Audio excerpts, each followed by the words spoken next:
जिंदगी में कुछ अरमान बारिश की बूंदों की तरह होते हैं, जिन्हें छूने की चाहत में हथेलियां तो भीग जाती हैं, मगर हाथ हमेशा खाली रह जाते हैं। जीवन में आधा दुख गलत लोगों के से उम्मीद रखने से आता है और बाकी का आधा दुख सच्चे लोगों पर शक करने से आता है।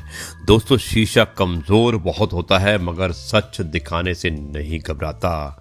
आपका दिन मंगलमय हो। सुप्रभात, गुड मॉर्निंग, नमस्कार, सत श्री अकाल, आदाब। और यह है आपका अपना प्रिय आरजे आदि आदि का शब्द मुंबई चा मानुस आपके लिए लेकर आया है आपका मन पसंद programme positive karma, episode number 154। दिन है शनिवार, 10 अक्टूबर 2020। आप अपने परिवार के साथ चाय की चुस्कियां ले रहे होंगे। दोस्तों, अच्छे इंसान की सबसे बड़ी निशानी यह है कि वो उन लोगों की भी इज्जत करता है जिनसे कभी फ़ायदे की उम्मीद नहीं होती है। हम जो रूठे तो हमें मनाए कौन, बस इस ही फिक्र में खुश रह लेते हैं। दोस्तों, शिकायत एक आदत होती है। शिकायत एक आदत होती है, अर्थात या तो हम शिकायत करते हुए ज़िंदगी निकाल दें अथवा एक दूसरे को समझने की कोशिश करें। अतः निर्णय सदा हमारे हाथ में होता है। रिश्तों में निखार सिर्फ हाथ मिलाने से नहीं आता, विपरीत हालातों में हाथ थामे रखने से आता है। दोस्तों, यह है आपका अपना प्रिय आरजे आदि आदि कश्यप मुंबई चा मानुस और आपके लिए लेकर आया है आपका मन पसंद programme positive karma, episode number 154 यानी कि 154। शनिवार का दिन 10 अक्टूबर 2020। दुआएं रद्द नहीं होती, बस बेहतरीन वक्त पे कबूल होती है। और अब मैं मिलता हूँ आपको एक छोटे से ब्रेक के बाद और आपको सुनाने वाला हूँ एक सत्य। और सत्य का जो शीर्षक है वो है प्रार्थना का प्रभाव। जाइएगा मत, मैं मिलता हूँ एक छोटे से ब्रेक के बाद।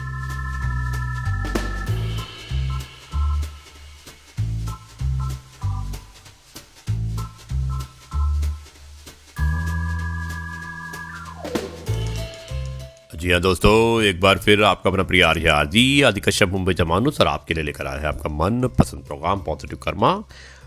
अब मैं आपको सुनाता हूँ एक छोटी सी सत्य कहानी या सत्य कथा। ये घटना बड़ौदा के एक वरिष्ठ डॉक्टर की आप बीती है, जिसने उनका जीवन बदल दिया। वो हार्ट स्पेशलिस्ट थे, यानी कि दिल के रोगी थे, और उनके अनुसार जो उन्होंने कहा है ये मैं आपको सुनाने वाला हूँ। तो इसको ध्यान से सुनिएगा, और जिसका शीर्षक है प्रार्थना का प्रभाव। दोस्तों, इस तरह शुरू होता है ये किस्सा, एक सत्य कथा। एक दिन मेरे पास एक दंपति अपनी 6 साल की बच्ची को लेकर आए। निरीक्षण के बाद पता चला कि उसके हार्ट यानी कि दिल में पूर्ण रूप से क्लॉगिंग हो चुकी है। मैंने अपनी पूरी टीम से डिस्कस करने के बाद उस दंपति से कहा कि 30% चांस है सर्वाइवल का, और ओपन हार्ट सर्जरी के बाद नहीं तो बच्ची के पास 3 महीने का समय है।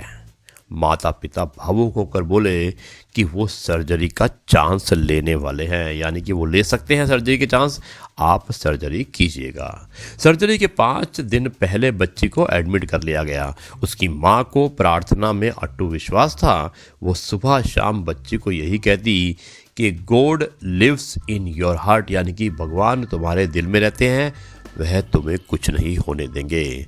सर्जरी के दिन मैंने उस बच्ची से कहा, don't worry, you will be all right after surgery.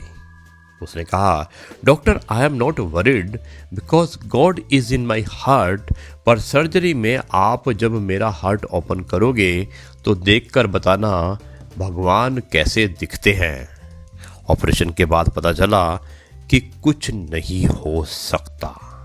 बच्ची को बचाना असंभव था। दिल में खून का एक भी बूंद नहीं थी, और निराश होकर मैंने अपनी टीम से वापस स्टिच करने का आदेश दिया। तभी मुझे बच्ची की आखिरी बात याद आई और मैं अपने रक्त भरे हाथों को जोड़कर प्रार्थना करने लगा कि हे ईश्वर, मेरा सारा अनुभव तो इस बच्ची को बचाने में असमर्थ है, पर यदि आप इसके हृदय में विराजमान हो तो आप ही कुछ कीजिए। ये मेरी पहली अश्रुपूर्ण प्रार्थना थी। इसी बीच मेरे जूनियर डॉक्टर ने मुझे कौहनी मारी। मैं मिरेकल्स में विश्वास नहीं करता था, पर मैं स्तब्ध हो गया ये देखकर कि हार्ट में ब्लड सप्लाई शुरू हो गई थी। मेरे 60 वर्ष के कैरियर में ऐसा पहली बार हुआ था। ऑपरेशन सफल तो हो गया, पर मेरा जीवन बदल गया। मैंने बच्ची से कहा, don't make effort to see God, he can't be seen, he can be experienced. यानी कि आप भगवान को देखने की चेष्टा मत कीजिए, क्योंकि वो दिखता नहीं है, वो महसूस किया जाता है। दोस्तों, इस घटना के बाद मैंने अपने ऑपरेशन थिएटर में प्रार्थना का नियम निभाना शुरू कर दिया। मैं ये अनुरोध करता हूँ कि आप सभी को कि अपने बच्चों में प्रार्थना का संस्कार डालना ही चाहिए। दोस्तों, ये है आपका अपना प्रिय आरजे आदि कश्यप मुंबईचा माणूस, और आपके लिए लेकर आया था आपका मनपसंद programme positive karma. Episode number था 154, दिन शनिवार 10 अक्टूबर 2020, और ये प्रसारण मैं आपके लिए कर रहा था नई दिल्ली से। और मुझे उम्मीद है कि ये कार्यक्रम आपको पसंद आया होगा। और अब मैं आपसे कल मुलाकात करता हूँ, और अब मैं आपसे कहता हूँ नमस्कार, शब्बा खैर, गुड बाय, जय हिंद, भारत माता की जय और वंदे मातरम।